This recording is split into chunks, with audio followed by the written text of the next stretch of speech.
ഒരു സമാധാനമില്ല മനസ്സിന്. എന്ത് ഹാപ്പിനെസ് കിട്ടുന്നത്? എന്റെയൊക്കെ കഴിഞ്ഞ ദിവസം ലൈവിന്റെ ചാറ്റ് എടുത്ത് നോക്കി ലാസ്റ്റ് എന്തൊക്കെയാ പറഞ്ഞേക്കുന്നത്. ഇവനൊക്കെ പറഞ്ഞു വിടില്ല. ഓക്കെ, നിങ്ങൾ തീരുമാനിച്ചു എങ്ങനെയാണെങ്കിൽ എന്താ ചെയ്യേണ്ടത്. ലാസ്റ്റ് ചെയ്യാൻ ആരുമില്ലാതെ ഈ കമന്റ് ഇടുന്ന ആൾക്കാർ വന്നിരുന്ന ഈ കാര്യങ്ങൾ ചെയ്യും, അല്ലെങ്കിൽ നിങ്ങൾ സപ്പോർട്ട് ചെയ്യുന്ന ആൾക്കാരോട് ചെയ്ത് കാണിക്കാൻ പറയാം. എന്തെങ്കിലുമൊക്കെ ചെയ്യും. നമ്മൾ ഹാപ്പിയാ, ചെയ്തോ ചെയ്ത് നമ്മൾ അത്ര ഹാപ്പിയാണ്, മനസ്സിലായില്ലേ? നമുക്ക് അത്രത്തോളം നമ്മൾ ഹാപ്പിയായിരിക്കും. പക്ഷെ അത് ചെയ്യാത്തടത്തോളം കാലം ചെയ്യുന്നവരെ കുറ്റം പറയാതിരിക്കും പ്ലീസ്.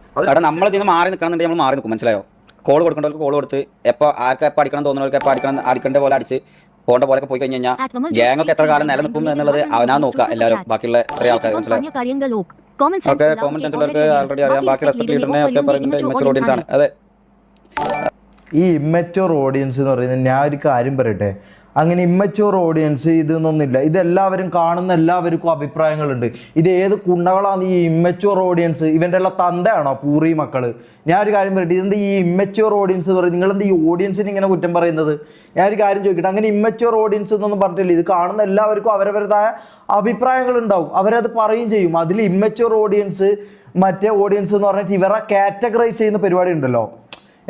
ഇവർ കാറ്റഗറൈസ് ചെയ്യുന്ന പരിപാടി ഉണ്ടല്ലോ. അതായത് ഇവർ ഇമ്മച്ചുവർ ഓഡിയൻസ്, ഇവർ പാൽക്കുപ്പികൾ, ഇത് നഴ്സറി പിള്ളേർ. അപ്പോൾ എന്താ പറയുക, ഇവർ വേറെ ടീം, ഇവർ വേറെ ടീം. ഇത് കാണുന്ന എല്ലാവർക്കും അതിനെക്കുറിച്ച് അവർക്ക് അവരുടേതായ അഭിപ്രായം പറയാം. ചെറിയ പിള്ളേർക്ക് പറഞ്ഞൂടെ? പറയാം.